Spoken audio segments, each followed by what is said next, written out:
Co-powered by Techno।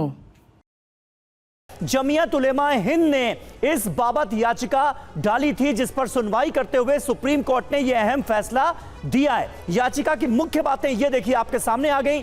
Jahangirpuri अतिक्रमण मामले को लेकर अर्जी डाली गई थी जमीयत उलेमा हिंद की तरफ से और इसमें बुलडोजर एक्शन पर सवाल उठाए गए थे। कानूनी प्रक्रिया के बगैर कार्रवाई का आरोप लगाया गया था कि किसी तरह की कानूनी प्रक्रिया का पालन नहीं किया गया है।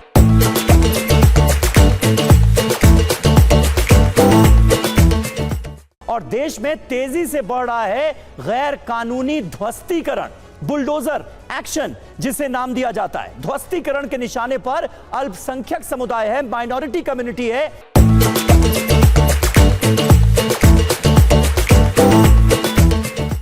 यह भी जमीयत उलेमा हिंद की याचिका में इसका जिक्र किया गया। कई मामलों में आरोपी के खिलाफ त्वरित सजा की बात इसमें कही गई। दोषी साबित होने से पहले ही किसी को अपराधी कैसे ठहराया जा सकता है, यह सवाल भी उठाया गया। अर्जी में एमनेस्टी इंटरनेशनल की रिपोर्ट का भी हवाला दिया गया। तो याचिका की मुख्य बातें हम आपके सामने रख रहे हैं। सांप्रदायिक हिंसा के बाद 128 संपत्तियां ढहा दी गई, इसका भी जिक्र किया गया है।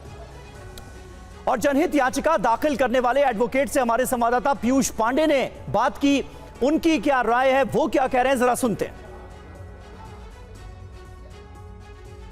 नरेंद्र जी साथ में हैं, जिन्होंने बुलडोजर मामले में एक जनहित याचिका सुप्रीम कोर्ट में दाखिल की थी। नरेंद्र जी, आज क्या आदेश सुप्रीम कोर्ट की ओर से जारी किया गया है? सुप्रीम कोर्ट ने ये बोल दिया है कि आज के बाद जब तक ये कोर्ट का नेक्स्ट हियरिंग नहीं हो जाती है कंप्लीट, तब तक आप कुछ भी बुलडोजर का एक्शंस नहीं लेंगे पूरे नेशनल में।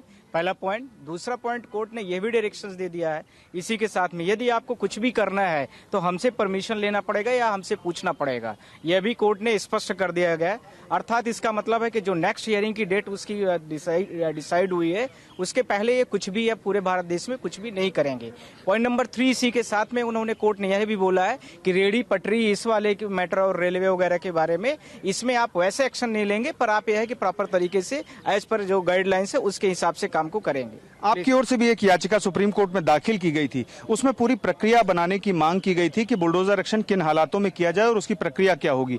अब क्या सुप्रीम कोर्ट इस मामले में प्रक्रिया भी तय करेगा कि बुलडोजर एक्शन कब किया जा सकता है राज्य सरकारों की ओर से, और क्या उसकी प्रक्रिया होगी?